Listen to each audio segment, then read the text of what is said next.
Curious. The cast and the curious. Oh, what a delight. Hello, everyone. Welcome to the cast and the curious. My name is Sarah Griffith. I'm joined here by my co-host. I'm Bridgett Greenberg. You're killing it. I think those get better because it seems like every time you do it, you just remembered you signed up for this. I always forget that it was my idea to sing the fucking theme song every time. Right. What happened there is, like, we both pressed record, got ready, and then I saw, like, a shift in your eye. My eyes glazed over. It's like, I'm going to sing. Yeah, you left this earth and then came back and then started going doing the song.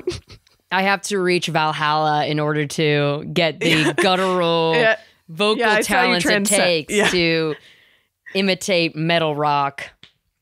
Yeah. And we appreciate you for it.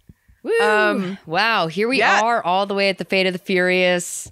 It's kind of crazy. I'm like a little bit like, man, this is the I mean, we have Hobbes and Shaw, which we'll talk about, I'm sure, at the end of the episode. Right. But yeah, chronologically, I'm caught up. You're caught up. You're in the future now.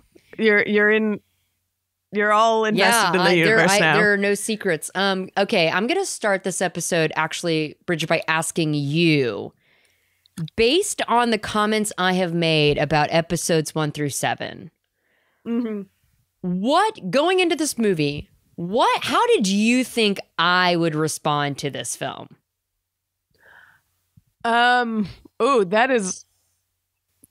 That's an interesting question. Because I know how I feel about it, and I know the general sense of, where it's placed in, the aggregate fandom.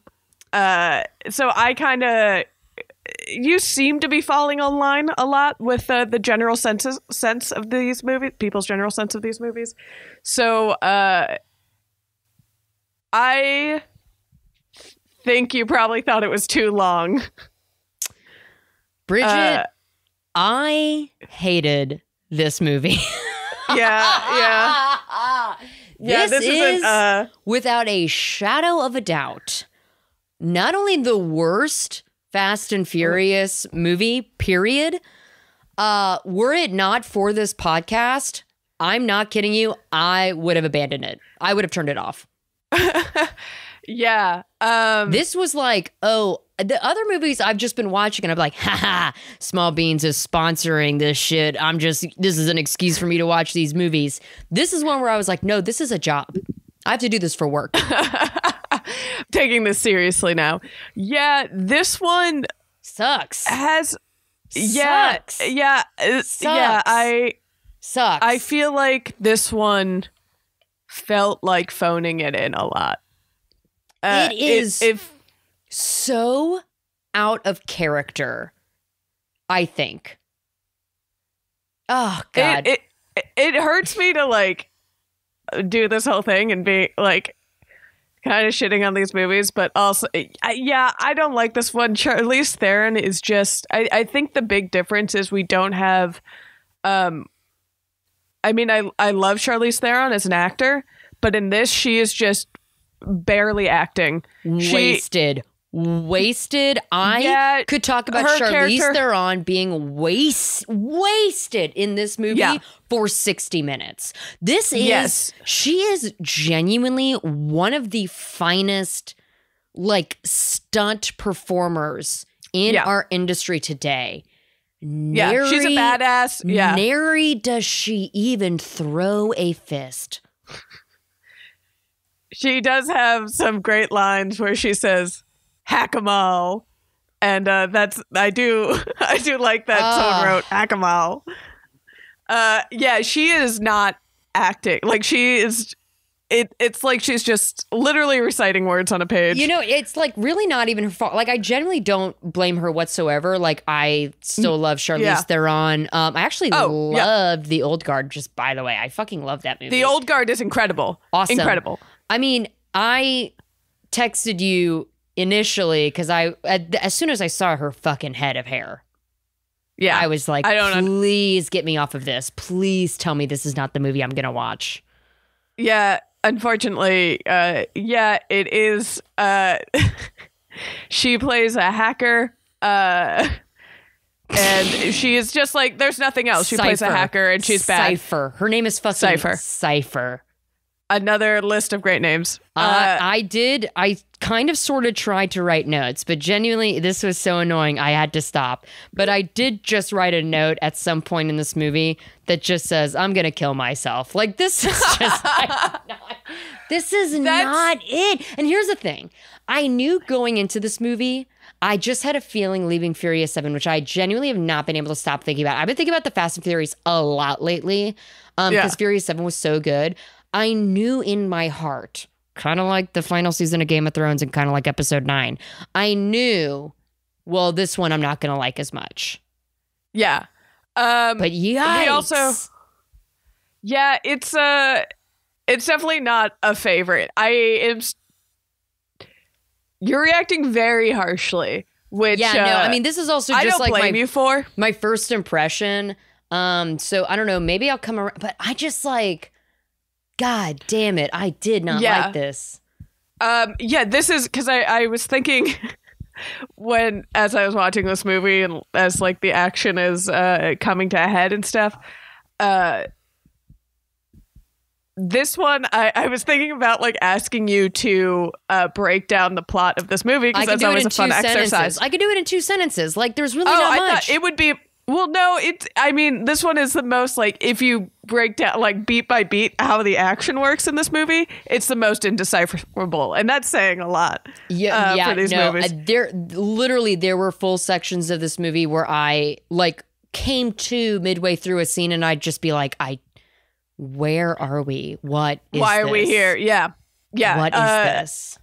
There's, I think, a couple like interesting notes as to like stuff that we have kind of talked to about what makes the series great that didn't happen on the filming of this. One, we have a new director. We have F. Gary Gary. And you know what the F stands for? Fuck. Because fuck that guy. Fuck this movie. I mean, he's made some good movies. He did The Italian Job, which is real cool. Well, and he needs to give me a hand job after having to sit through all that. God, I'm mad. And this hard kombucha is really. I'm like an angry kombucha drinker. It pissed me off. Yeah, I don't think that's an effect kombucha's supposed to have. But brother, let me tell you something. I should have had a Doritos Cool Ranch and Corona. But not even, because we weren't even in fucking Los Angeles. This was not New York. This was not a Fast and the Furious movie. This sucks. Yeah, this sucks. Well, no, the location of New York, I always I remember watching this movie, and I haven't watched it since the first time I saw it. But at the time, I remember, and I had the same exact thought this time. It was like, New York is such a bad setting for these movies, because it's not. You don't drive in that city. No, famously, you don't drive in New York. And then, I don't know, there's something less appealing to me about watching, big tragedies happening in metropolitan New York. That exactly. I'm just I don't need to see this, million car pileup in the center of New York. Oh, I think that's when I think that, for me, that whole sequence was when I was like, this sucks. And then they don't need to be in the cold. The best part of this movie is when they're in Cuba right at the beginning. Exactly. Oh my God. Yeah. And I think part of it is that they give you such a nice little taste of what a Fast and the Furious movie should be. Yeah. And then they switch gears into a cheap Mission Impossible flick.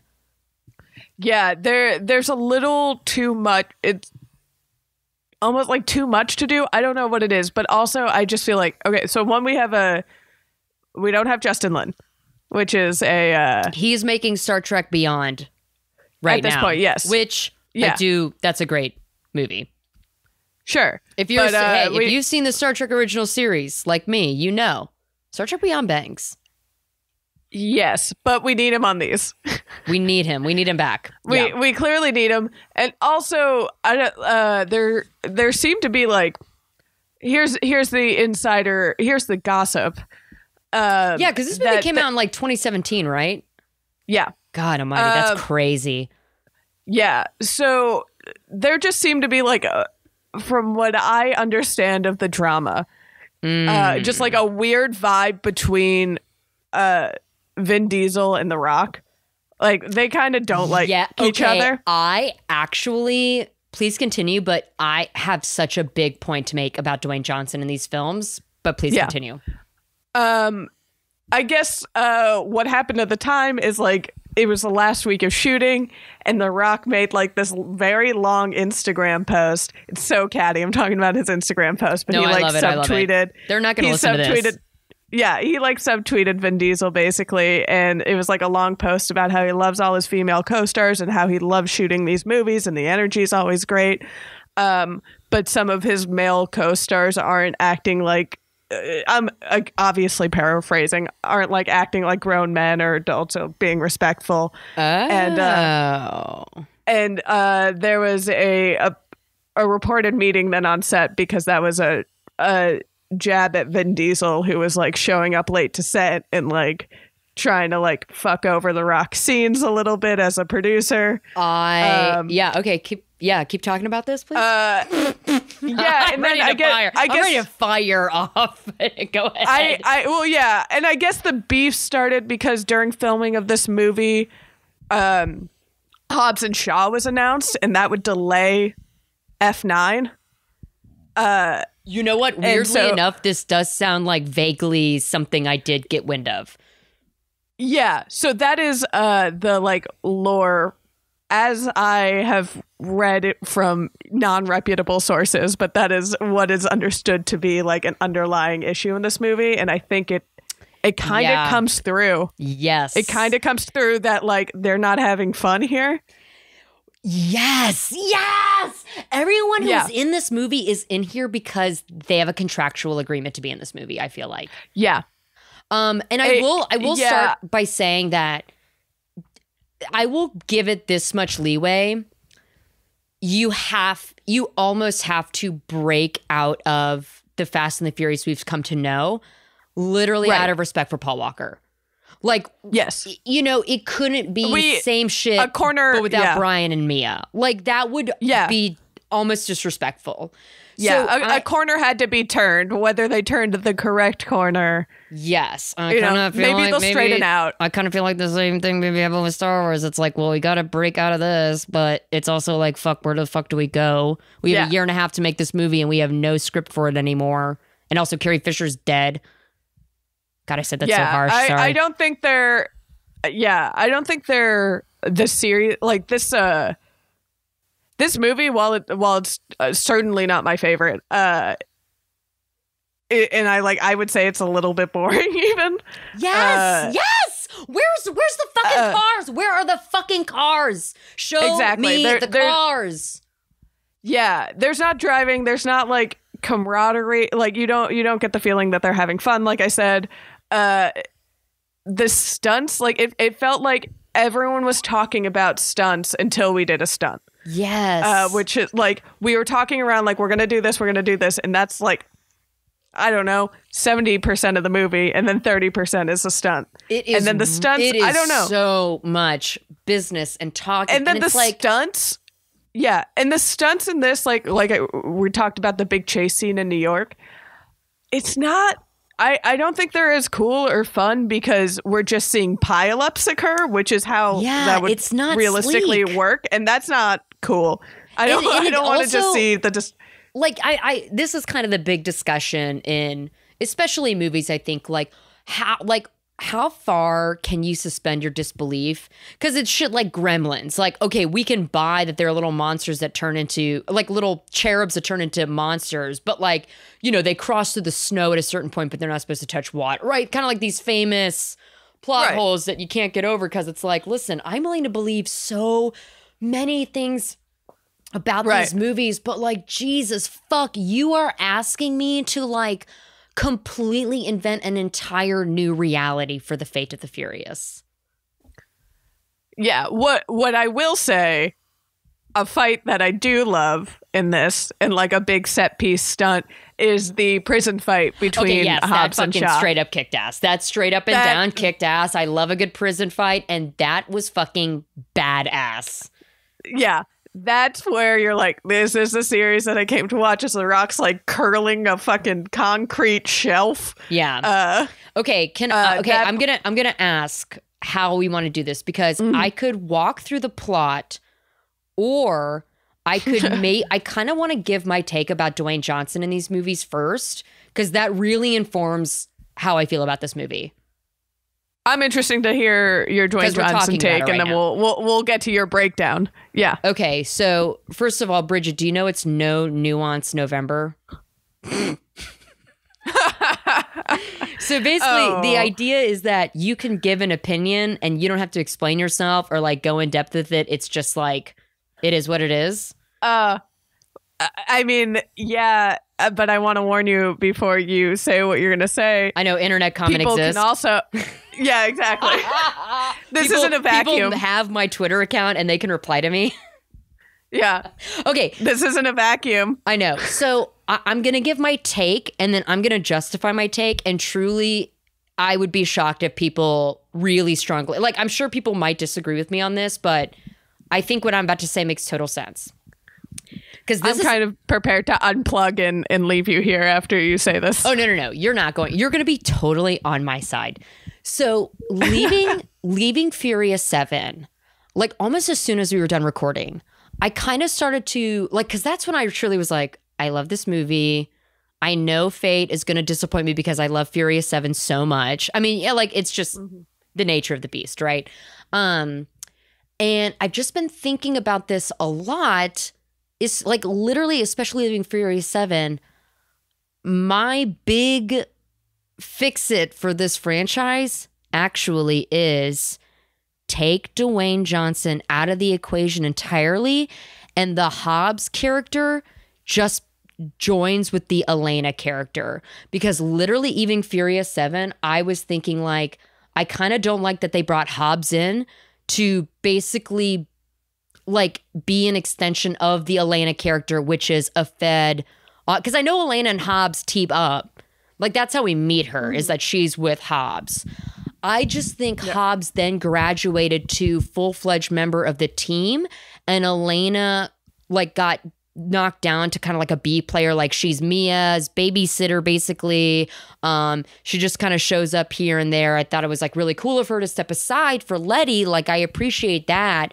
But I was just thinking like her character would be just so much of a better and more dynamic. And I think it would raise the stakes across the board if, like I said, they never introduce Hobbes and just like all of the Hobbes qualities that he has become qualities that Elena has. And then I think that's kind of what I was thinking, because for me, when Dwayne Johnson joins the cast of a film, it just becomes a Dwayne Johnson vehicle. And this is Vin's movie. Like, this is Vin Diesel's movie. And I almost feel the same way about Jason Statham, but I just don't think Jason Statham is as big of a star as Dwayne Johnson is. Where like you can't deny me. Like, he's not. When Dwayne "The Rock" Johnson joins the cast of a movie, it becomes a Dwayne Johnson film. Now, I'll also say this about Dwayne Johnson: I don't know the man. I'm not gonna make assumptions about him, but I sure do think he is paid an awful lot of money for a lot of movies where he is there to sell tickets. You know what I'm saying? Like, again, he's a movie star. I kind of 100% disagree with you. Really? Okay. Let's hear it. Let's fight. Let's fight. No, if you want to fight, if you want to fight, let's fight. Let's fight. So I think there is very few. There's next to no one with the charisma and the charm that The Rock brings to a picture. Sure. It's 100%. Irreplaceable. Again, he's a star. I don't mean to cast aspersions on Dwayne Johnson, because it's not his fault that he is so loved and he is such a movie star. And you're right. Like, these are all great qualities for an actor to have. He's a movie star for a reason, and it's a damn good reason. Like, there's no other actor who could do that scene with the Haka and the little girl soccer. Yeah, love this. I was like, amazing. That should be the spinoff. incredible. So I don't think you can straight up replace him. I don't think you can have a stand-in for that character. I think you could have given Elena a little more agency, and then you could have kind of compromised his role, like tamped it down, split the difference a little bit.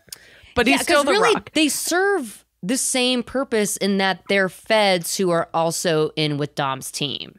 But also realistically, like, the Rock is the biggest dude on the face of the planet, and you're not going to get that intimate. Yeah, you're just, no one is more physically imposing than the Rock. Could Elena not be like a could she not be like a Black Widow-esque kind of character where, like, what she lacks in physical strength she makes up for with, like, just being a badass? But that's what I don't disagree. She could, but that's what Letty is. That's what Giselle was. And Bridget, that's what. How many men in this movie get to be badasses? Can we not afford one more woman to take a? See, now I've trapped you in feminism. Break out of that. I know you've trapped me, but I also think a lot of the guys play that kind of scrappy, good fighter, but you wouldn't see it roll too. Sure, like that was absolutely Brian. Yeah. He was like, you don't want to get in a fight with that dude, just like you don't want to get in a fight with Letty, but like walking down the street, would you? No. Sure. Would you look at the Rock and be like, fair fight? Yeah, but also Jason Statham and Luke Evans are supposed to be equally matched to the Rock, if not stronger in times. And like those dudes are as big as Elena. Like they're not big guys. Yeah. That is true, but that's also why those fights tend to be a little unbelievable. And Jason Statham has to be this like super genius, like dirty fighter. Yeah, seriously. Just to match. And also, I think what happens in this movie is a particular problem where you have, because the other movies The Rock was in, he was kind of a B, he was more involved in the B plot. Which is something I even said in our Furious 7 episode, that I appreciated that The Rock wasn't all over the film. Exactly. So in this movie, you have him basically becoming team leader. He's the main character of this film. I would easily argue that. Yeah. And that's not fair. It's not fair to put him in the role of team leader. These are not his movies. It's not about him. He's a fun and good, and I would say irreplaceable presence to these movies. I love his role in the first couple that he showed up in, but I like him when he's part of the B plot because he's big enough that we don't have to put him head to head with our main guys. Yeah. Yeah, I just felt like some of I think you said it split the difference, which maybe is the correct solution here. Like she needed more and The Rock needs less. And that's not true of this movie. That's true of all of these movies, I think. Yes. That and you listen to the episodes past. I've always been an Elena fan. I think she is a great role. I think she is a perfect support.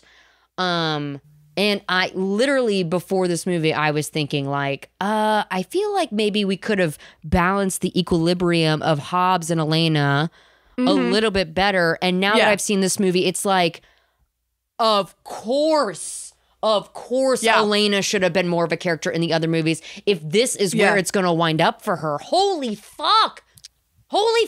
Yeah, that character is not done justice. She is pushed to the side further in each movie. Justice for Elena. And you know what? Can I just say, and listen, I'm just starting fights all over the place. Furious fandom. I have seen Justice for Han. Justice for Elena. This woman literally has done nothing but support the team and the family. Everything she has done has been for the family. She dies for the family. Yes. 100%. In like family. Each movie. Oh my God, this fucking movie. She is the family. She's the family. Yeah. No, every movie since the first movie she's introduced in, she plays a big role, and then she keeps getting relegated to like girlfriend and babysitter. She's not in 6 at all. She's in 6 in that flashback where she saves Mia's baby. Right. Yeah. And then in this one she is just 7, like mother. She falls out of a she's not even in Furious 7. Yeah, and we know she kicks ass because that fight between her and Letty. Yeah, it's no joke. Yeah, no, is that in Fast 5? 6. She's in 6. The one in the tube. I thought that was the London Underground. It's Gina Carano. Yes, there's 3 women there. Sorry, I forgot. I kind of forgot Gina Carano is in those movies because, as it turns out, Gina Carano fucking sucks. Did you hear this? Yeah. Yeah, she fucking sucks. Yeah. She fucking sucks. 2 of my franchises. Bitch, get out. Let's. I want to hear your breakdown of the movie because. The breakdown of the movie is the breakdown of Sarah Griffith, Fast and Furious fan, because woof, jeez Louise. Okay. Yeah. And I do feel bad that, like, look, there's other movies I'm excited to see, F9 and stuff, but it's like, for the podcast purposes, is kind of like one of the last episodes. I'm like, this sucks! I don't think it's that bad. It's certainly not the most exciting. It's kind of a boring one in the franchise. But Bridgett, I love this franchise. I'm just going to ask this point blank, what to you is the worst Fast and Furious film if it's not this? 2. If it's not this, I would say it's 2. Wow, and you defended that movie. I mean, I have to because of the hometown pride, but well, of course, I did think of you because my very first comment here I wrote was Havana, very sexy. I can't tell you how disappointed I am that they got out of Cuba so fast. The whole movie should have taken place in Cuba. Yeah, they could have. I remember it was like. I remember it was a huge deal that they were shooting in Cuba because it was like right after. This was right after, not the embargo was lifted. The sanctions got lifted. Yeah, the embargo. Yeah. Like there was a Cuba embargo. Actually, I had a friend who, for work, like immediately got to go to Cuba, like just months after all that shit lifted. And she was like, it is exactly what it looks like in movies and TV shows. Which I was like, that's kind of interesting. Very few places like truly look like that. Yeah. Well, so you don't realize, well, like, I guess you do realize if you're not stupid like I was at the time, but like, all those pictures of like 57 Cadillacs, that's the last time they got an imported car. It was 1957. That's something she said. She was like, obviously, like, countries don't need America in order to progress in time. But she said everything that she recognized that was American was like stepping into a time machine. Oh, this is what you guys are listening to? Yeah.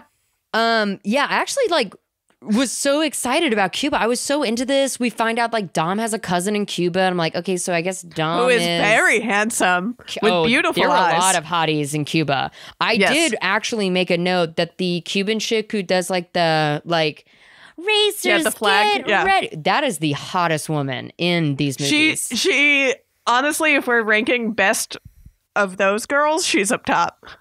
She's up top, and then the Japanese chick in Tokyo Drift, probably number 2. Of course. And then number 3, Devon Aoki, who should come back. Yeah. I miss Devon Aoki so bad. I want her to be back in these movies. Yeah. With her pink car and the pink chaps. Absolutely. She's incredible. I fucking live for that. That might be a Halloween costume for me. I like was just totally infatuated with Cuba. I was like, oh, cousin, like maybe we're going to be here for a while. I literally thought like this is the movie. Loving it. And then him blowing up that car is great. Oh, that was so good. How it flips into the ocean. And then he's like, I don't need your car. Your respect is enough. And like, you, cousin, like, you can take my car. Yeah, you're a good man, Dom Toretto. Dom at his most Dom. Like, I loved it. And then, oh my God, where he and Letty were staying, that was gorgeous. Yeah. By the way, I don't know what contract Michelle Rodriguez has like worked out for these films, but something I did kind of take a note of, because she's in that bed with Dom, but she's still wearing a slip. I was like, you know what? For these movies, actually, like, I've never seen Michelle Rodriguez dressed in anything less than like maybe a sexy negligee. Which, like, for me is actually kind of refreshing, because I feel like movies like this are like, get your tits out. Well, yeah, but I think there's always been, I mean, and it's not, I'm sure this is also probably like a problematic stereotype, but there's always been like a respect for Letty in these movies as like. Yeah, like they definitely, listen, they definitely have the sexy girls, right? I mean, we just talked about the chick in Cuba with their ass and stuff. She was hot. Right. I feel they're like, no, but like Letty's one of the dudes, so we can't see her. Like, and obviously Mia is off limits. Yeah. But that was just kind of a note I just kind of realized now, also, 8 movies in, that like actually for these kind of movies, like if this franchise started now, titties. We'd be seeing titties. You know what I'm saying? Yeah. Titties. Yeah. I also think that scene is one of their best scenes together. Loved of them it. In the bed. Loved it. That was the first time I was like, oh, you guys are acting right now. Good for you. You're doing great. See, I've been on the Letty and Dom train since 6. Well, don't get me wrong. I know you're on the train, but I mean, I just thought like, I have always thought Michelle and Vin are like truly turning in great performances. Yeah, I think something that the graveyard scene in 7 between the two of them is full of. It's great. It's high camp though. This they've dialed it into believable territory. It was here. yes, I agree. That was very grounded. It was very real. I was like super into it, which I think part of the reason why like the rest of the movie I was like fuck this was because like I'm so enchanted. Strong start. The first 15 minutes, I'm like this should be the movie.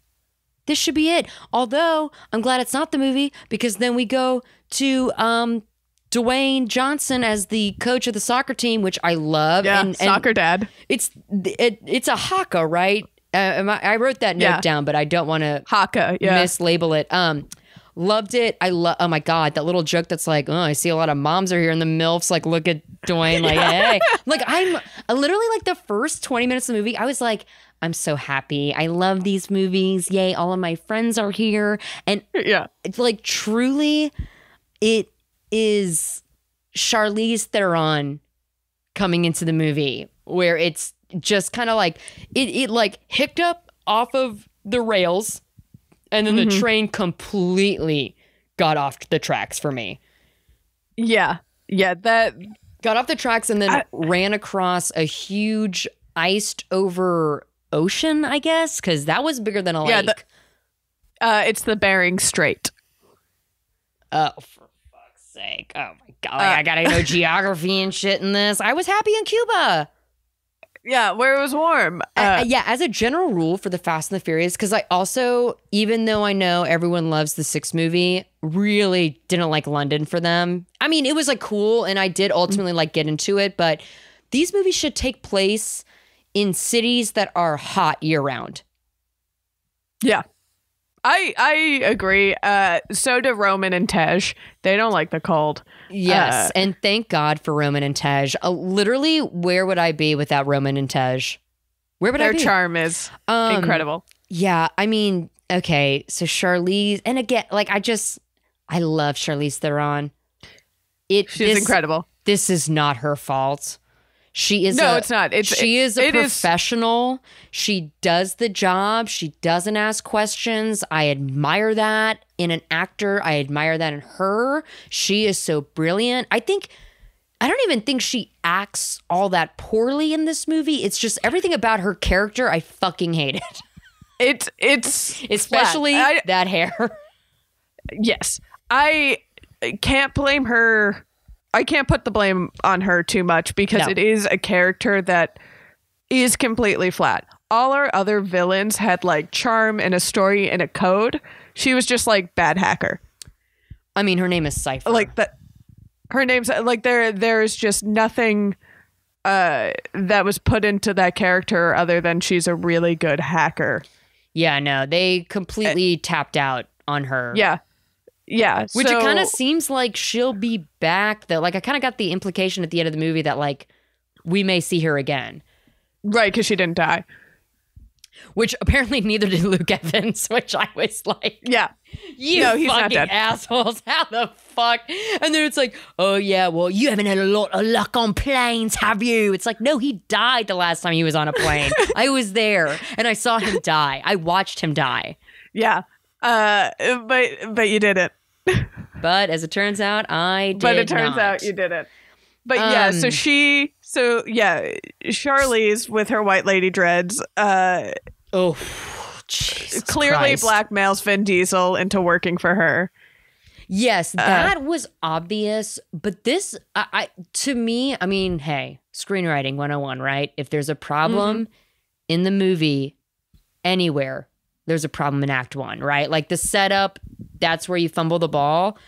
And I, on the one hand, do like a movie that just goes. Like there was no montage of the team being assembled for Berlin or Germany, where the fuck they went to get the nuclear EMP or whatever. Yeah. Like everyone was just there, which I was a little bit like, but I kind of like to see them, roll up in their cars and do that kind of corny shit. So I was going to forgive it for that. But that initial meeting with Charlize and Vin, God, I needed something. It's okay that they held back the baby reveal for later. I needed more of a reason for him to turn his back on his family. Yes. Other than just, some kind of a MacGuffin wink, wink, like you'll find out more later. It needed, I think it needed to have a little bit more, like literally even Vin being like, are you serious? Like something other than just, here's the phone, you're working with me now. Okay. Yeah. What? Yeah, you knew it had to be something big, but they didn't do much to build up the anticipation of what it could be. No. And then by the time it got to the reveal, it just was like so like... Well, yeah, because at that point you're like, they didn't actually put in a MacGuffin. They just didn't tell you. I know, yeah. I keep saying this word. It's not actually what it is. No, but I think that's why it doesn't work, is because they don't lead you to think that she, like, I know in the I'm using this word because in the title, like when you read the IMDb, this is what it says happens. It says that she seduces him. So I think that might have been even more like as cliche as it is, and yeah, as cliche and kind of eye rolly as that is, at least she did something where you're like, okay, so he went with her for a reason, not just because. We'll find out later. You know? Again, I needed literally, even if they had just put in 4 additional lines between the two of them, where maybe Vin is like, I don't believe you. Like, this is bullshit.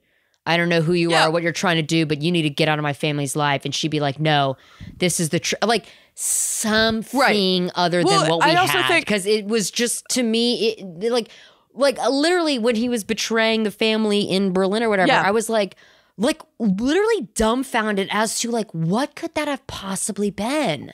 I also think okay. Cat is just stepping on everything. He has words to say. Cat is a big Vin Diesel fan. Bruce has a Dwayne Johnson take he wants to share. Yeah. He's like, Dwayne is my trainer, actually. He is. This is a very large cat. But yeah, I think because they don't tell you, you kind of figure that it has to be something with like he has a son or something. So again, by the time I was willing to give it, like, I'm sure this is important, but like right. But by the time you get to the reveal, then you're like, oh yeah, I figured. You know, it doesn't hit you like this is why he's doing it. You're like, oh yeah, I figured it must be something with a family member that we don't know about. Like right. Yeah, you figured like, oh yeah, he had his cousin, or he like. You kind of like got there on your own because they didn't give you anything else to hold would on like to. play a bigger role, because I made a note like Primo, because they said I was like, oh, cousin, what the fuck? Yeah, yeah. So by the time it wasn't exciting, by the time you got there, you're like, yeah, that's probably what it was. Yeah, it's just, God, yeah. So so basically, this is also just kind of messy. And again, because they kind of fumbled this aspect of it, again, like they lost me so fast in this movie. Yeah. Like I didn't think they had Vin Diesel's nudes on there. Like that's what she was blackmailing with. God, I wish. I would love to see Vin Diesel naked. I would switch sides. I would switch teams so fast. I'd be like, yeah, Charlize, release those nudes. God, I thought you meant you were going to become gay if you saw Vin Diesel naked. Oh, not at all. But I did have a problem. Okay. I mean, listen, I don't want to see Vin Diesel's nudes. I want to consensually see him naked as he is about to make love to me. Because I do think I have a crush on Vin Diesel now. Well, how could you not? But I did, the scene at the end, that baby looks exactly like him. It's like great casting. I did think that is great casting because I was thinking well, it's good for Letty that it doesn't look like a fucking Elena. Which I mean, we can get to that. I mean, we can get to that right now because really, so they go to steal the EMP. Oh, and action movies do this sometimes, and it really I always come out of it and I made this comment before with other Fast and Furious movies. I love an action film that is simple, that the stakes are very laid out, it's very clear, and not every action movie has to be our heroes have to win or the world is going to be destroyed.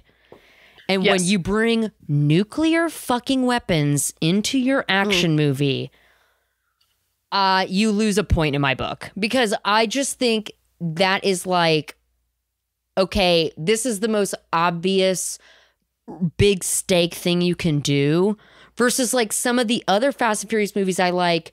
The stakes are much more simple. They're still very high, but they are tangible, relatable. We're getting revenge for Han's death. We're going to save Mia. This person has fucked our family over somewhere. We have to do this or else we're going to go to jail. Just really simple. What is going to happen in their own backyard versus nuclear warheads are being stolen. I think that kind of speaks to one of the problems we were talking about in this movie, and where that just made me think that all these other movies, you're right, the action was very specific to them. It's personal. And it's personal. It got bigger and bigger and grander, and that's kind of the fun of these movies is seeing how they escalate, how they outdo each other. But each time before this, it was it was still specific and personal in some way. This one, I think they wanted their goal more than anything was just to up stakes and up action and not think about what makes sense to the story in this universe. Yeah. They've turned corners. They've turned corners and escalated in very clever ways. And this one really felt like, I don't know, nukes, World War III. That seems like the logical. It feels like it was their first idea, Yes, I feel actually very similarly. Well, not really, because I like Ocean's 12 more than I like this movie. But I think a similar issue with Ocean's 12 is that Ocean's 11, it's personal. This is the boys. Yeah. And we're literally fuck you for stealing my wife. I'm going to bankrupt you and ruin your reputation. Ocean's 12, they're heroes for hire. They're literally hired by an agency to rob somebody. And this also feels okay, well, it's not really a team working on a team project. It's they have to do this, and then it becomes a team project when Dom betrays them. But again, from what we know of Dominic's character, just showing something off of somebody's phone for me was not enough to be well, obviously Dom has his hands tied. He has to turn. And I think also that's one of the problems. It again ties into the problem with The Rock's character in this movie with Hobbs, because he's always had, in 7 we saw him come to the team's side, but there's always been kind of a butting heads and a tension of him being the establishment and them being the outlaws.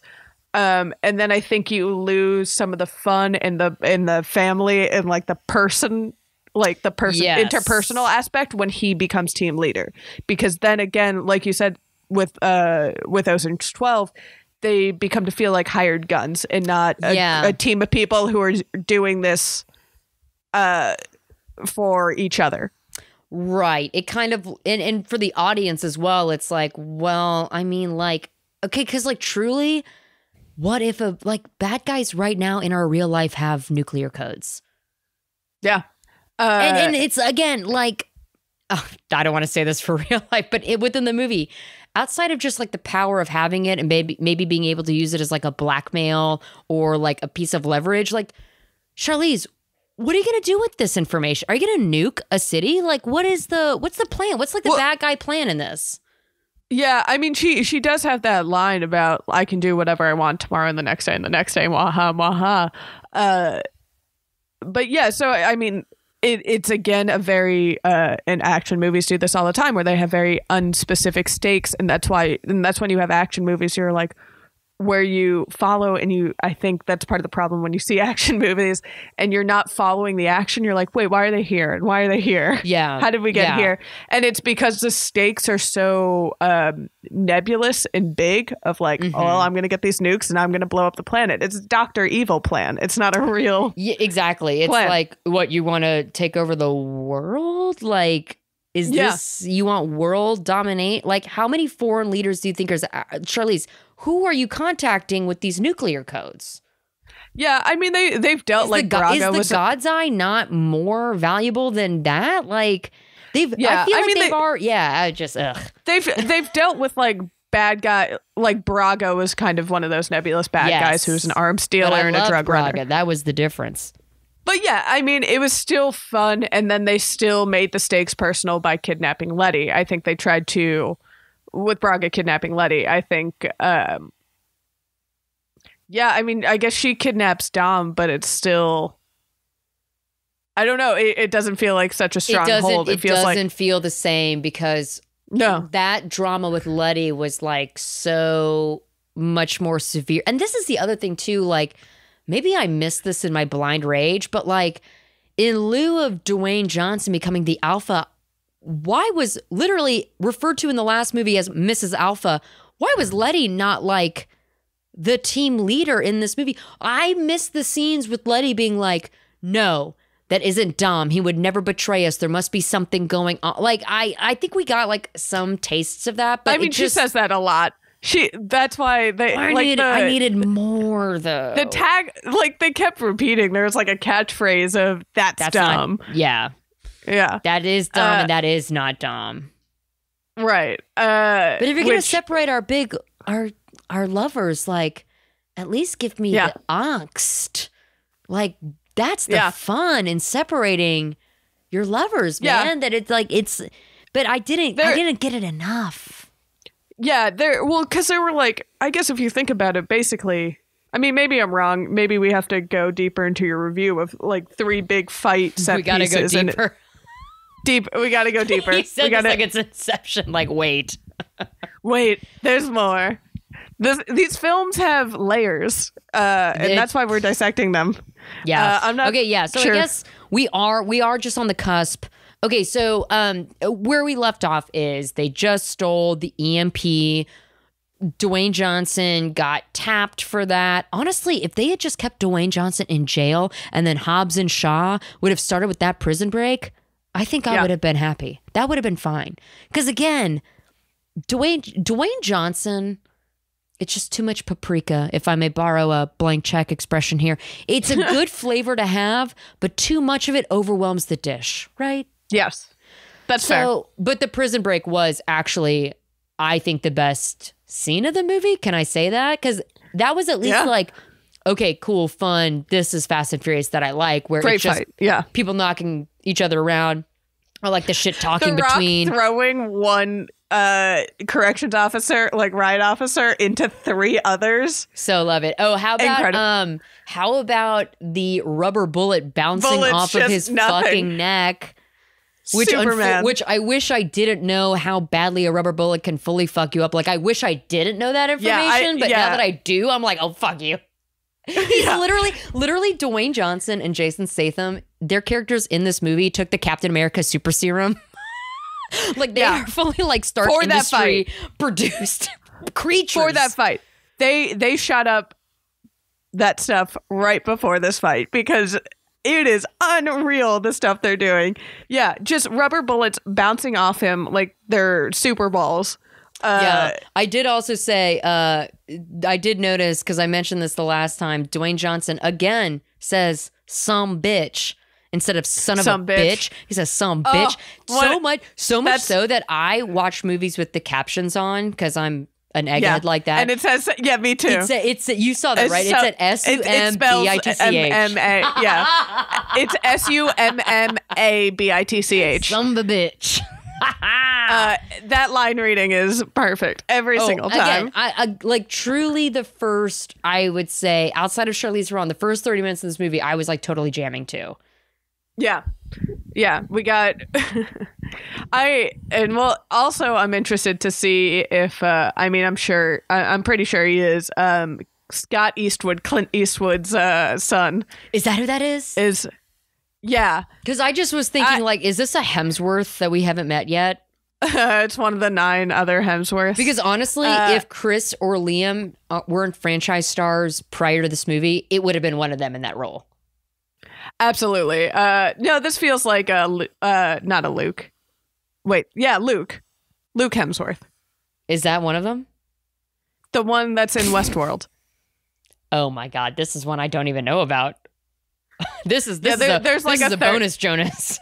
This is the oldest one, and he's in Westworld, and I think his name is Luke. But yes, Westworld, a show I have seen many episodes of, and I didn't bail after 3. Okay, yeah, but I also felt like they were kind of pushing this guy on us. Yeah, I needed somebody maybe with a little bit more flavor. Can I say something crazy? Yeah. If they had gone with a comedic actor for that role, like, no joke, somebody like a Kevin Hart, I think that would have been better. That would have been at least fun. Yeah. At least funny. Although if Kevin Hart and The Rock were in this movie, I would really be pissed off. I really would turn it off and be like, podcast canceled. Yeah, he's too much of like a try-hard that I didn't like. Yeah, it was just, he didn't vibe. He's a little again, like, too... Yeah. I just feel like without Dom like being in charge of the team, anything that involves it just felt kind of messy. Yeah. Sloppy movie. So then anyway, everyone breaks out of prison. They meet in that fish tank, whatever. You guys are Interpol's top 10 most wanted. I was like, is there not a terrorist on that list? Like, give me a fucking break here. Is there seriously not like a mass murder? Like, these are like, this is the top 10? Yeah. There's got to be other people. Missende didn't even do anything. She's just a hacker who got caught up in this. Yeah, it's not. Also, I felt like she was wasted in this movie as well. Yeah. Also, all their missions are known by the government. Yes. They were working with the government in 7. By the way, how was Elena kidnapped in all of this? Okay, Elena, that is like, okay, we'll get to that because we're right there, because this is when they're on the fish tank. They're talking about like what's going on. Charlize and Dom show up. Maybe this was like the first. Yes. No, the first strike was Charlize's hair, but this is truly where I was like, fuck you guys, because Charlize detonates a concussion grenade and that fucks everybody up. I was like, I have seen these people jump out of a fucking plane, just like literally drive cars that are on fire, shoot down a helicopter with their bare hands. Dwayne "The Rock" Johnson breaks out of handcuffs and a cast with his own fucking muscle and sheer strength. And you mean to tell me that one little loud explosion is enough? Baby, everyone has a concussion in this movie. This movie is nothing but concussions and mercury poisoning for 7 films. And now we get to this one, and Charlize is like, that's right, you're all disoriented because I just gave you all concussions. Bitch, fuck you. Fuck you. Fuck you. Yeah. Fuck you. Also, you. Fuck you, Dominic. Fuck you. Kurt Russell gives a baffling line reading when they realize, like, when they like start narrowing down where they could be, and when Kurt Russell says, like, that's right here, he is like smiling and giddy about it. Again, Kurt Russell, to the point, I love him in these movies. Totally fucking useless because he's just saying shit, and it's like, okay, buddy, what the fuck are you gonna do about it? He is Basil Exposition. It's the same role. It's the same role. Oh my god! Oh my god! Like he's. No, Bridget, you don't understand. I am the person I am today because I loved Austin Powers growing up. Like, seriously, think about it. It's true. We've talked about this. We've talked about our love of Austin Powers many a times. God, God. Woo, that got me. He is Expedition. Oh my God. He just says so things funny. Like they're right here. He just says things. He is completely, because even in the last one, he's like, they're gaining on them. It's like, are you going to warn anybody? Like, anyone? Yeah. Are you going to pick up a radio and say that to somebody who actually needs that information? His whole job is looking at dots on a computer and saying things like that. Jesus. Is he called Mr. Nobody in this movie? Mr. Nobody. Fuck That's you. always who he's been. Yeah, he's Mr. Nobody. Fuck you, Fast and Furious. Fuck you. Yeah, Scott Eastwood's character is Little Mr. Nobody. Oh, God, I fucking hate this movie. Little Nobody. Sorry, his character name is Little Nobody. That's actually my rapper name. Little Nobody. Little Nobody. Little Nobody on the track.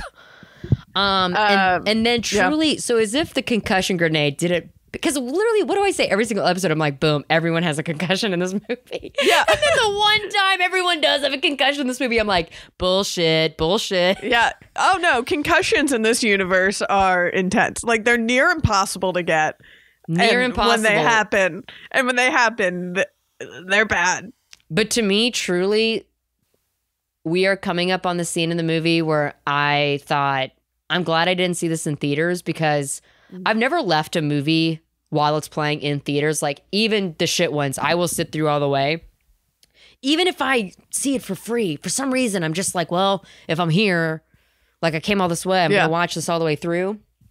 Brother, were it not for this podcast and the grace of God, a.k.a. Michael Swaim and Abe and Small Beans and our patrons, I would have turned it off after Charlize Theron stares at Michelle Rodriguez and plants a cold one square on Vin Diesel's lips. And it is very cold. And I was disgusted. Bridget, I'm going to show you my notebook.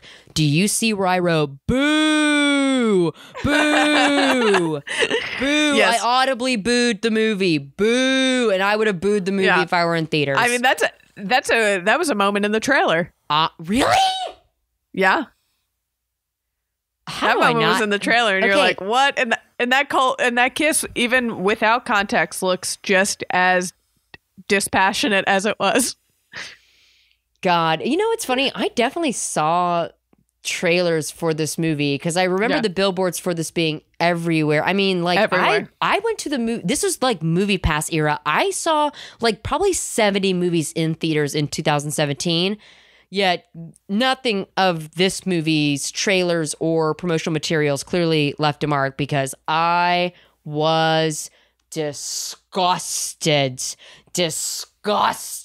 by that. That was so foul to me. God almighty, fuck this. And then truly we go off the rails, because that's when we learn why Dom is doing what he's doing, which is he got Elena pregnant. And it's moot at this point to ask, what's the timeline of these movies? It's totally like like they were like, there's like fully an adventure in Tokyo that happens sometime. Some ether and some, but that baby is like, can't be. It exists on the curve of space-time, you know? That baby is like measured in months old. I'd maybe say like over 20 months old. You know what I mean? Like not 3. That baby is like 1 or 2. No, that's a fresh baby. That's not a toddler. That's a newborn. Don't they say the baby is 12 pounds? Because I also laughed at that. They're like, he does. All 12 pounds of him are right here. It's like, geez, Louise. Yeah. By the way, I think 12 pounds is like a newborn, because I was like 9 pounds when I was born. Yeah. Yeah, that's a hefty, I mean, it's a hefty newborn. So when the fuck did Vin and Elena last fuck? Because he's been with Letty for a while. He's been with Letty. This bit isn't going to translate that you're doing. Sarah is... I'm leaning. I am like, so... You're looking at like each other on whispering FaceTime, to and me. I've got full into... Because I feel like, Bridget, I feel like we're talking about one of our girls. And I'm like, I don't want to get messy, but like, Letty is my bitch. And I love Elena too. Oh, yeah. But like, what the fuck? What the fuck? When what the fuck? did What the they fuck? What last the fuck? What the fuck? What the fuck? What the fuck? So let's say, okay. This is this timeline is interesting because Letty at @SK_Griffith, Griffith. please let me know what the fuck year this is and what the fuck happened. Well, hold on. So Elena and Dom ended things in 6 when they got Letty back. Yes, and I always loved Elena for that because truly I think like that is such a boss move. That was 2 women who respect each other and don't need a fight. Real recognize real. Yeah, no, those are 2 grown-ass women. Yes. But that happens in 6. So theoretically, she's pregnant during the events of 7. Probably. Very pregnant. But in between 6 and 7, isn't there a full Tokyo Drift? But maybe that's happening at the same time as some other things. It's the same time. I think it's supposed to be. So Hobbes works with Elena at their generic FBI building or whatever the fuck. Mm-hmm. Does he not know that she's with child? Well, she was in the DR watching Mia. And Mia, who recently just became a mother herself, isn't like, hey, Elena, I noticed you've been throwing up every morning and you can't stand on your feet for too long. You got something to tell my brother? Yeah. Yeah. Am I going to be a fucking Are you carrying aunt? my nephew? Yeah. Yeah. That is also a very good point. I will also say that on a personal level, as a woman, boy, do I hate to see a really great female character that has so many opportunities on the table boiled down to the mother of somebody's baby and then shot in the head dead. Padme Amidala. And also, does that kind of presuppose, and I think it does, like if it was just Elena, if there was no pregnancy, she wouldn't be worth saving, but there are other members of the team who certainly would have been worth saving. Right. Like, it's like, oh, so now Elena's important because she's the baby mama. Right. Not that she's helped you now. Yeah, not that she's been several times. Truly, Elena has been one of the realest bitches in this entire fucking saga. Because remember, because I love Giselle, of course, my sweet precious Giselle. But remember, she tried to fuck Dom, and Dom was like, bitch, I belong to one woman, and that's Letty. Yeah. Well, I guess not. Yeah, it's definitely interesting that they need to up the stakes, but that baby is real cute. That baby is very cute. And also settle a debate that I was having rewatching this when Vin Diesel and the baby's face are together. Is it that baby looks like Vin Diesel or that all babies kind of look like Vin Diesel? He is bald. He does kind of look like a baby. Head. He does kind of look like a baby, doesn't he? When they were like face to face, it was like, it's a cute baby. And I think it looks like Vin Diesel, but also it's a very generic looking white baby.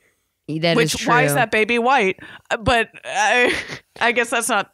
Vin Diesel is a cousin who lives in Cuba. I mean, Dominic, we've talked about this before. He's either like Italian or Latin somehow.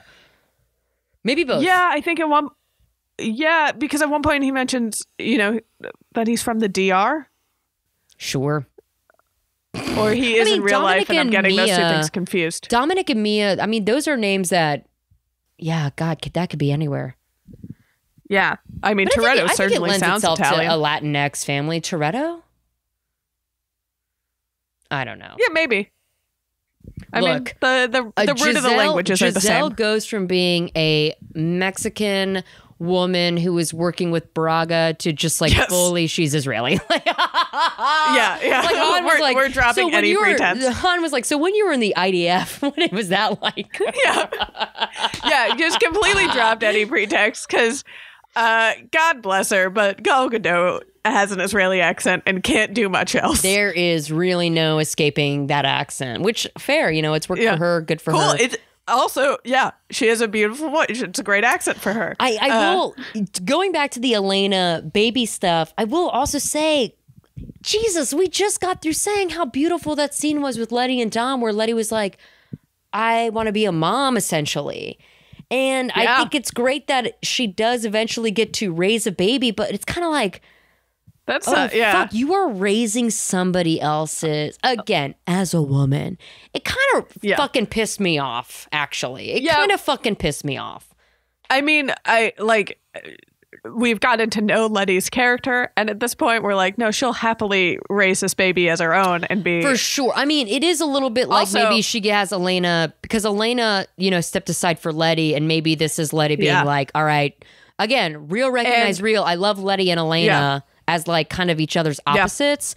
But yeah, it is a little bit like, I was so enchanted with this scene where Letty was like, maybe a family of her own one day, blah, blah, blah. And now it's like, this is why they had that scene to foreshadow this, which like clearly is a classic.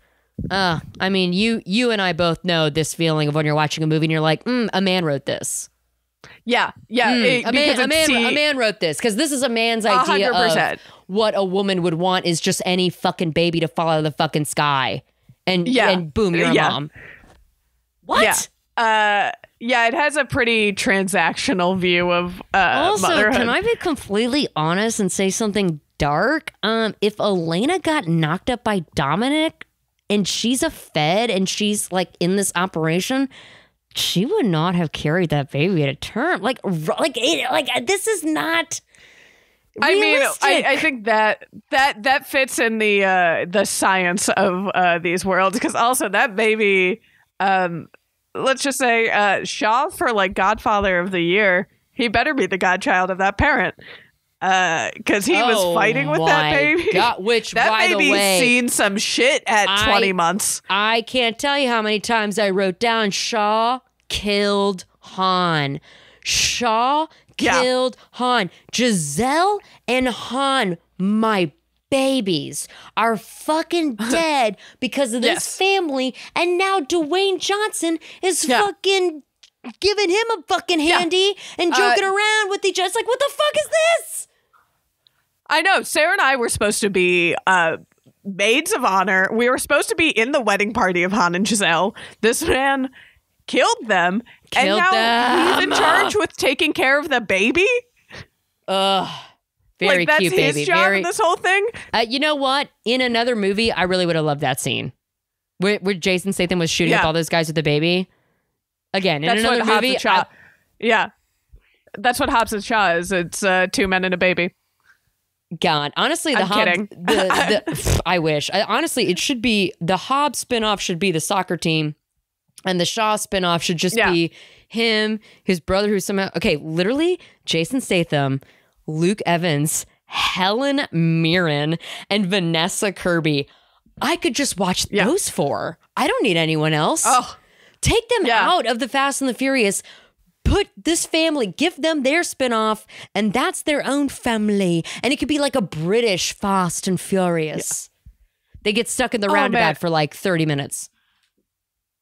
I don't disagree. It sounds like you just pitched the most recent Mission Impossible, but you did it.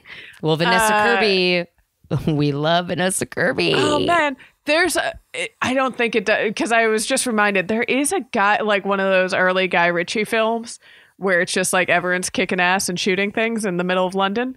Love it. Where the main guy is taking care of is like his whole thing is to protect a baby. Protect a baby, and I'm trying to maybe it was Clive Owen. Big, burly, super masculine men taking care of and laying their life down for a small baby. My God, that is like a formula that never fails. And yet for this movie, I was like, what the fuck? I also don't like I get it, and it's very the child in Mandalorian that he was using the baby carriage as like a shield at one point.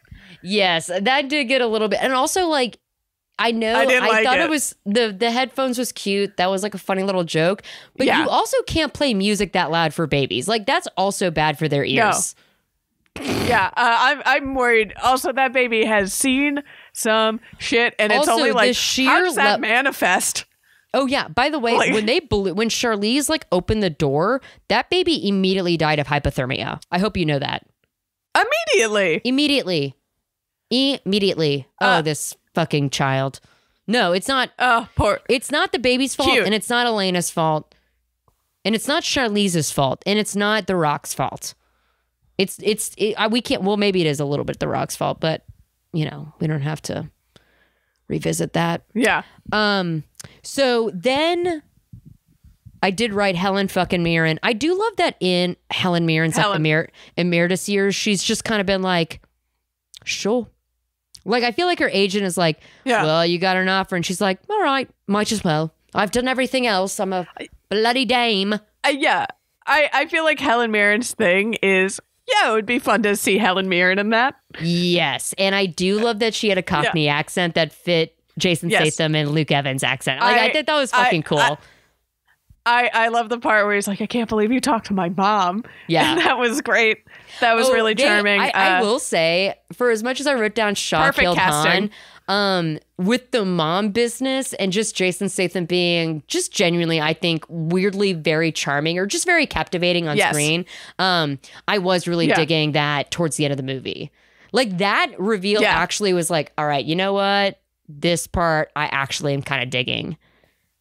And honestly, it is good casting as Luke Evans and Jason Statham. It is good casting. Holy shit. I was at the end of the day. When Helen Mirren showed up, I was like, fuck, her daughter is Vanessa. Because again, I know Vanessa Kirby is a part of this. Yeah. And Helen Mirren did play the queen. So, like, it's like, all right. There we go. Princess Margaret. So this is when they're on the streets of New York. This is so messy for me. This, like, they can take over cars and drive. Yeah, she can just hack into anything with a computer, I thought which is real. Oh, Jesus, really? Yeah, you can, like, you can hack into a car. Anything with a computer, you can hack into. Now, my 2007 Honda CR-V, bitch, try it. That thing has 98,000 miles on it, motherfucker. I wish some fucking white bitch with dreadlocks in the sky. Oh, and they spent way too much time on that plane. I couldn't get off that plane fast enough. So much business on the plane. Get me off of this Air Force do shit. I hated that. Hated the planes. Yeah. It's not planes, trains, and automobiles. This is the Fast and the Furious. Where are the cars? Where are the racing? Where are the race wars? They did walk into that big warehouse of cars. That was sexy, and I was hoping we'd stay there more, just like in Havana.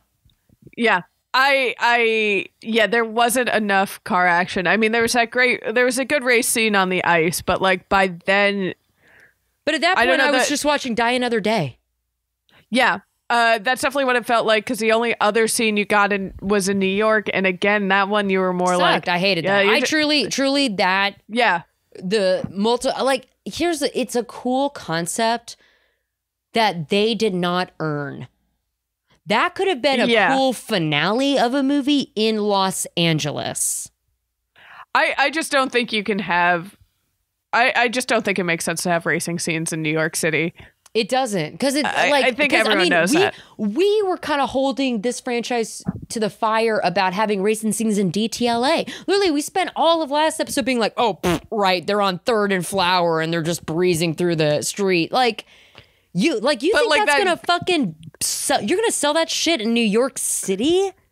Yeah, it doesn't work in New York because at least those streets are wide and drivable. New York, it's 2 lanes. And there's not anywhere to go. No, if you're driving fast, there wasn't even nary a cab in. It was just like a bunch of pedestrians. Well, I mean, there was. Cars. I mean, they caused that huge pileup where that wasn't fun to see. It was just that's a lot of cars. Here's it's not a bad concept, and visually, it definitely was very striking. It just wasn't earned, which I think is the problem. Yeah. You really need to earn. It wasn't earned, and it wasn't. Yeah. It wasn't because they had no room to drive. Basically, it comes down to space. There was no space to drive in New York City. Where at least in LA, you can make it fathomable that there is at least room to drive here. Yes. And also LA is where this movie fucking takes place. These movies should be, again, these movies should be somewhere that it's hot year round. Right now, November, what the fuck? It's 80 degrees. We're recording this in LA. It's 80 goddamn degrees. I'm sweating because I'm so mad at this movie. And then we go to the Arctic, and I was really the submarine was another thing in the trailers, and I was stoked for the sub. Oh, the sub! I thought they the sub was going to be so cool. Wasted. Yeah. So I will say we get to when Vin was in that like full like Kevlar outfit with the chainsaw to get the football, which they call it the nuclear football. It's the football. Like you don't have to say nuclear. We know what it is when you call it the football. Like we know what that. Like we as Americans know what that is. Yeah, we know what the football is. There was a scene in this movie that did get close to something that I was super into, which was Letty intercepted the football, right? And so it's like Vin and Letty, Dom and Letty kind of facing off. And I did write down this line because I was like, I need more of this, but also this actually kicked ass. Letty says to Dom, I know you love me. You're not going to shoot me. Yeah. Letty. The words we want, as you know, we're two women who like men, and all we want is to find a man who we can say that to. That's all we want. Oh my God. That's all I want. You're kidding. I'm not.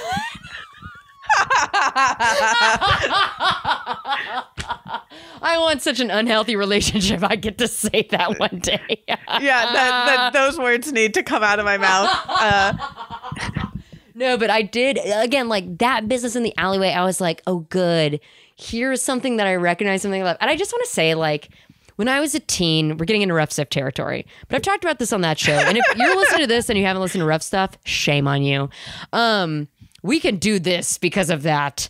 When I was a teen, I was like deep into like LiveJournal, Tumblr fandom. Like I was a shipper, hardcore. And for the most part, I think I have kind of shaken that off of me because I'm like a grown ass woman and that has like bills to pay and stuff. And they're like more important to do. They're like more important things in the world than like my ship. But I did have like little shipper flare-ups, I think, in this movie.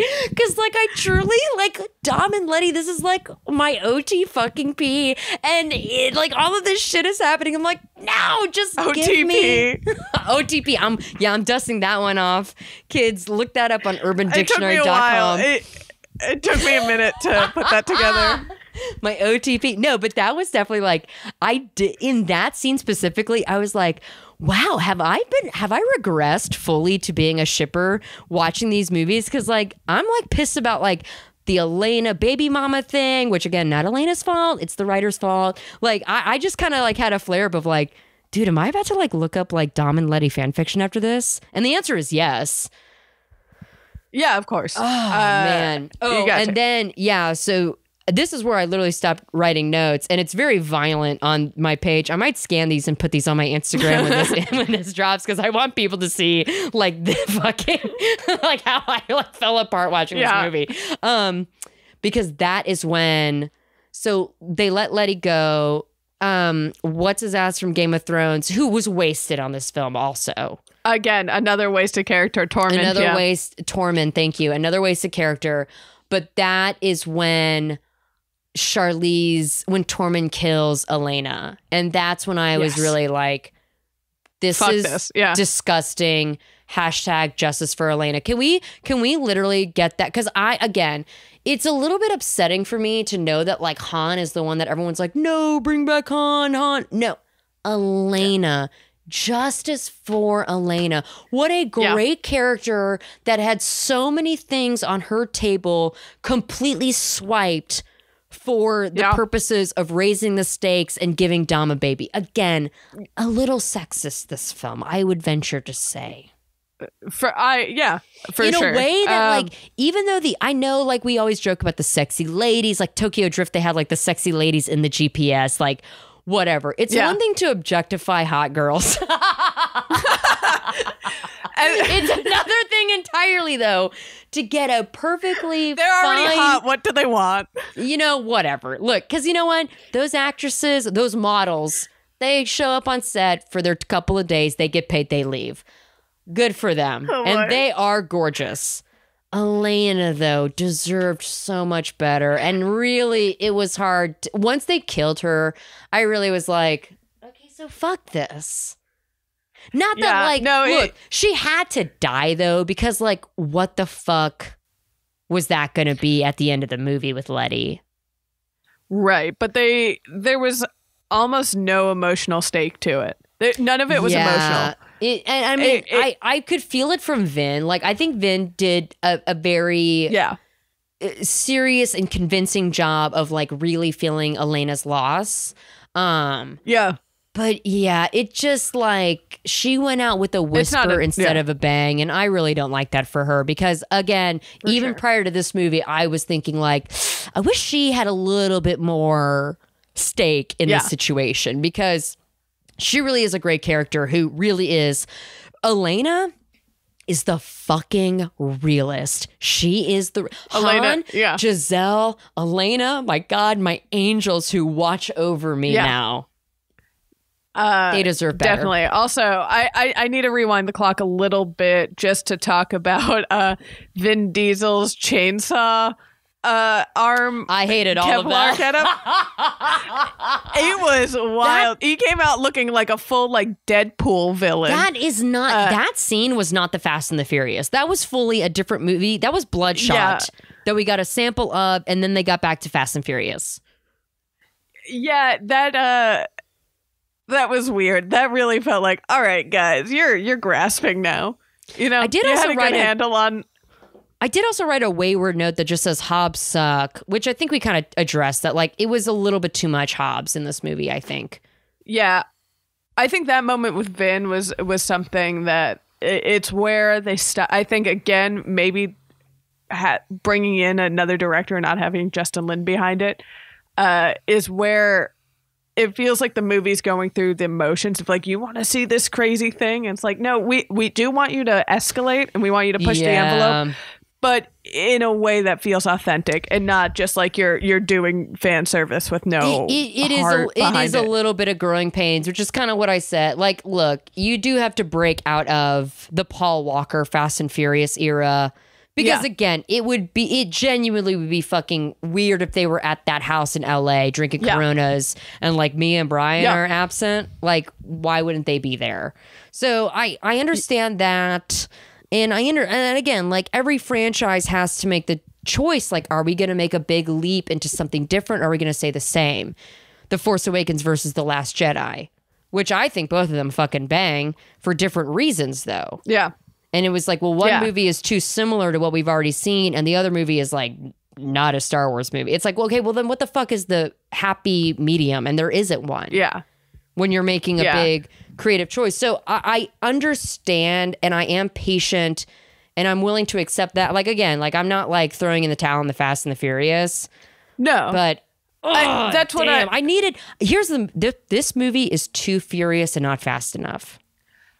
That's fair. I feel like why I'm, like, reluctant to be like, it's the, like, putting it at the bottom, or, like, I'm hedging a little bit. I don't think this movie is great, but I don't think it's bad enough to be mad at the franchise. I think I think the franchise has reached so many times and, like, hit the mark. I just feel like this time they didn't, but I don't feel like it's all lost. I'm not pissed off at the franchise as a whole. I am pissed off at this movie in particular. Yes. And that's fair. I also we kind of skipped over the whole, this like, is the 8th movie. You know, so be it. Like, you know, sometimes just movies have to suck. I really do believe that sometimes movies suck. Like, that's okay. I'm not about to like fucking, start a petition for Sony to fucking change the canon or anything insane like that. We are going to start a hashtag justice for Elena. Hashtag justice for Elena. I'm dead ass about that. Hashtag justice for Elena. I'm taken to the Twitters, but yeah, I mean, we hashtag justice for Elena. Hashtag justice for Charlize Theron. Hashtag use Charlize Theron. Yeah, I mean, we kind of skipped over the part in the Bering Strait, but, like, it's that part feels like a lot of wasted action. We're gonna get to that, which really, that's why I was saying, like, the plot recap. Are we? We're an hour and a half in. Are we really? Oh, Jesus fucking Christ! Sorry, these keep getting longer and longer, but I mean, whatever. Literally, by the time it got to that, I was like, I'm so not interested into seeing how this movie ends because, like, there's just like, oh God, it's too many. And then by the time they get to the cars, it's like, there's not even chains on some of those tires. Like, give me a fucking break. Yeah, I mean, I'm like sweating driving up to Big Bear next month in December, but these people are just driving around on the straight, like in a Lambo. Two-wheel drive. That is really funny. That is really orange Lambo. The Lambo, Roman spinning around on the ice. I will truly say, thank God for Roman and Tej. Thank God, my constants, my guys, I love them. But yeah, I think with that whole, because I remember watching the trailer and being excited about like the ice submarine and stuff. Wasted. But by the time, and I think that's a big theme of just like, we've kind of wasted a lot of our big set pieces and characters in this movie, and by the time we get there, we're like, this action hasn't been built to properly. Like we haven't used. We haven't used any of our time like wisely or efficiently to like, and like Dom's up emotional stakes. No. And Dom's like big return to the team, I also felt was just kind of underwhelming. Like, I don't know. I just wanted a little bit more, which is true across the board of this film. In a way, I wanted more. In another way, I wanted less. I will say, also towards the end of this movie, at the end where Dom, that baby is 20 months old and has not had a name. Elena didn't name it, apparently. Okay, that was also whole time fucking crazy. She's like, I call him Marco. That's his middle name. His first name, though, up to you. Like, what? Yeah, you went middle? Yeah, yes. That's crazy. But in the series, in the universe, Brian is still alive. He's just not there. Thank you. Because I literally was going to say, I know this is stupid, but I was desperately hoping they were going to name the baby Paul. I don't know. Because Brian is alive in the movie. But I mean, Paul would have been too much of a wink at camera. Brian is definitely a wink at camera that I am uncomfortable with. You know what, though? It kind of got me a little bit because I knew it was going to be named after Paul Walker in some way. In some way, for sure. But but Brian naming it is after wrong because Brian is like alive in the movie. Yeah. Which I'm happy with. Like, don't get me wrong. I'm glad that is Paul. They didn't kill him off. Brian and Mia's ending is just like they're still in it, but they're just like out of the game. Which after this movie, if I were Roman, Tej, etc., I'd be like, yeah, this is the last one for me because fuck that. We were nearly fucking killed by a nuclear goddamn bomb. Fuck that. Yeah, that baby has the same name as his uncle, and that's weird. Oh, yeah, he is named after his uncle, technically. Because Dominic and Brian are related by marriage. Wait, are they? Mia and Brian, they're married, right? Yeah, they're married. I mean, not that it, like, matters. I'm not that fucking...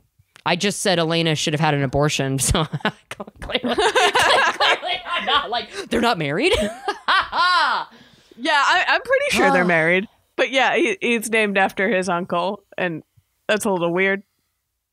You know, fine. Yeah. At that point in the movie, I was just happy to recognize something that... But again, like, even the rooftop in New York, I, like, kind of hated that. Like, why not just go back to LA at this point, man? Kurt Russell also doing a great job at just, like, turning around when Shaw walks in, like, saying, oh, this will be fun. Yeah. I think that's his actual line. It's like, wait, I want to see this. And it's just... You really... Just step by step explaining... Yeah. The pointing to things that are happening. Right. In front of us. Weirdly enough, seeing this movie makes me really excited to see F9 because I do kind of feel like much like the growing pains of maybe like 2 and 3. You know, this feels like a turning point.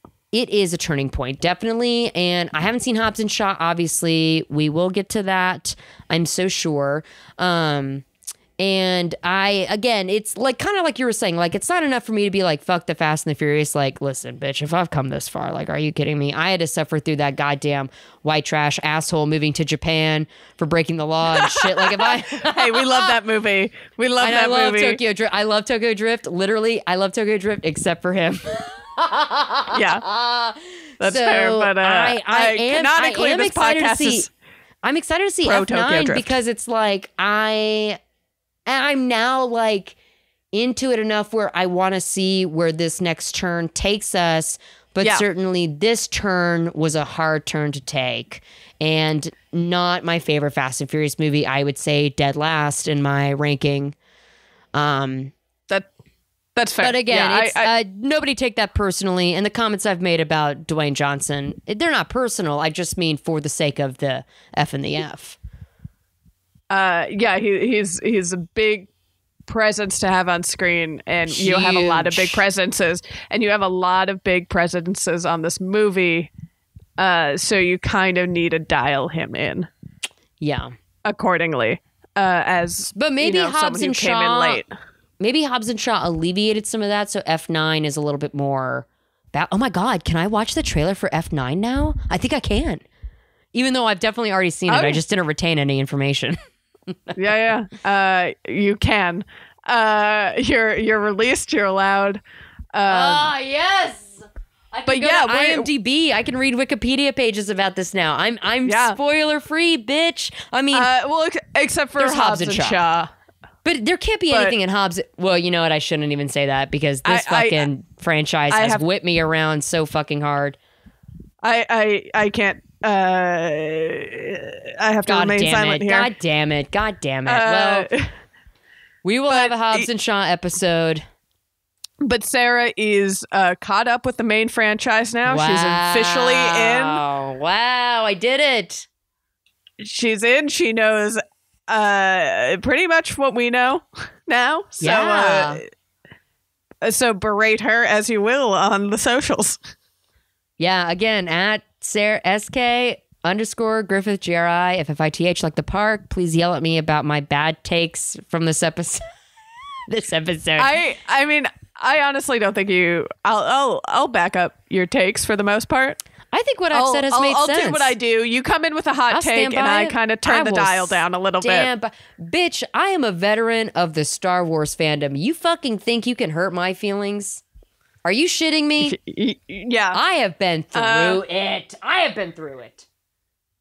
Yeah, but I generally about this movie, I don't disagree with you. Like, I don't think it's a good one. It's not one of the good Fast and Furious. It is last on my list. And we came off, and it's hard seeing this one falter because I do think, put it anywhere in the list and like stand it against any movie, and it's probably any of these movies, and it's probably going to be ranked lower.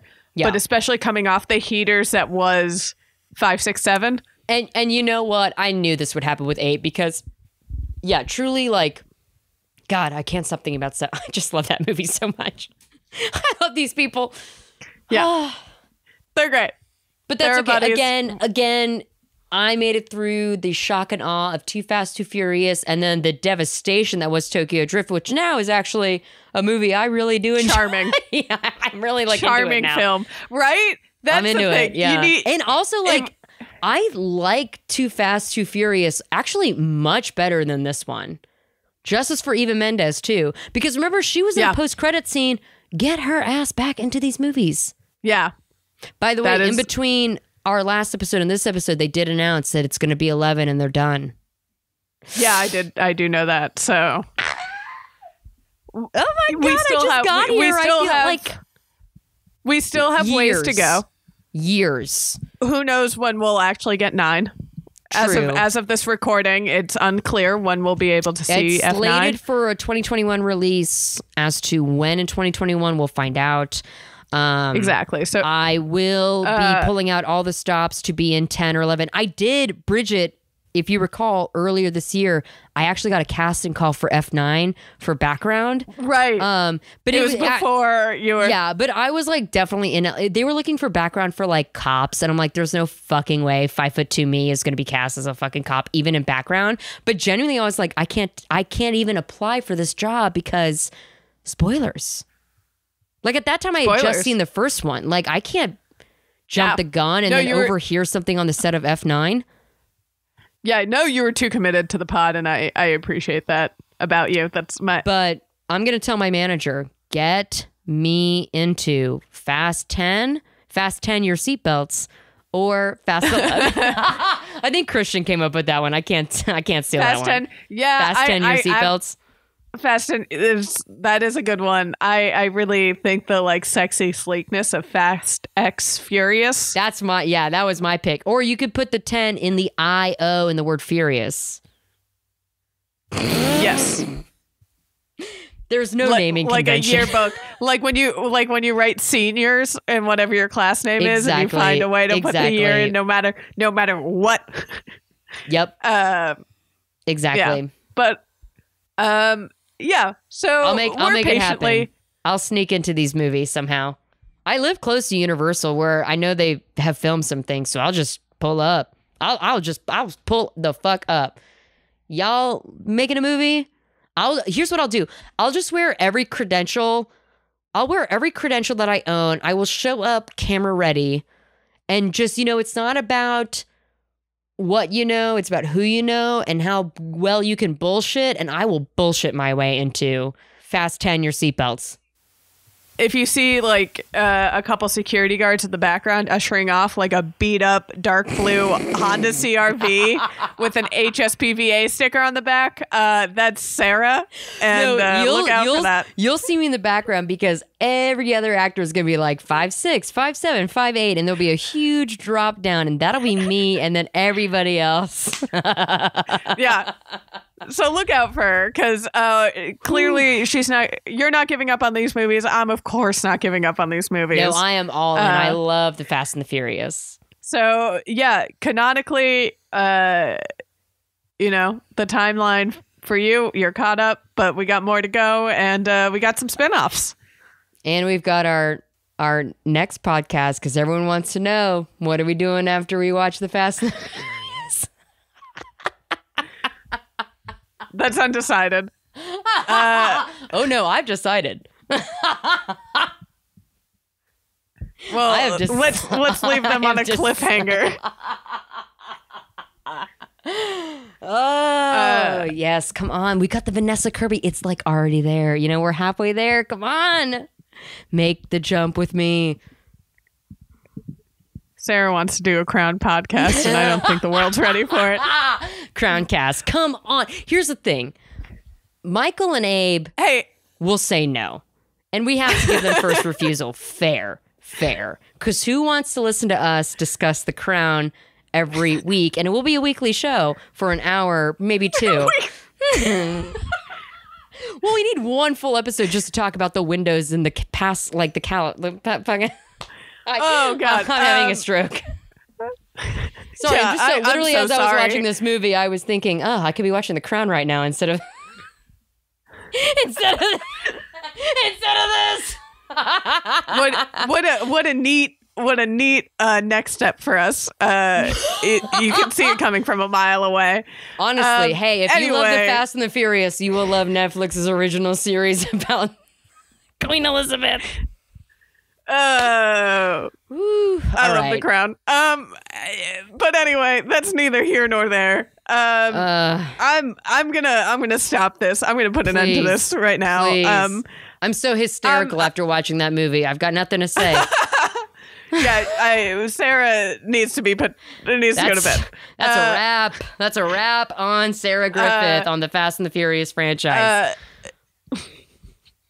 But this has been a fun journey. If you're listening to this on like Spotify or Apple Music or something, make sure to go to the Patreon and show some support there, or rate and subscribe.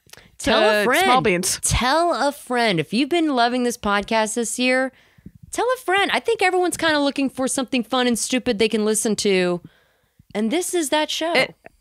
And we're fun dummies, so come listen to us. Dumb the fun ass dummies. Fuck, I don't know if you've listened to me this whole episode, but I don't know shit about shit. And I just try to sound smart, but it's really just sometimes we making use stuff up. Sometimes we use language like Act 1 and Act 3, but that doesn't mean any fucking thing. I have a theater degree. What the fuck am I talking about? Hashtag justice for Elena. Yeah, thank you guys for coming on this journey with us.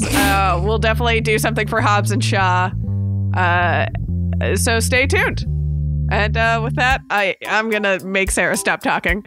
This has been a Small Beans endeavor. We're a bunch of pals who make podcasts, sketches, music, web series, and movies. The beans always have new ideas percolating, so make sure to check us out at patreon.com/smallbeans. That's patreon.com/smallbeans, where you can browse all of our current and past content, see what we've got planned in the future, and learn how your support can help the small beans grow into huge, giant monster beans. If you enjoyed this content module, please like, rate, subscribe, or tell a friend about us. We love you.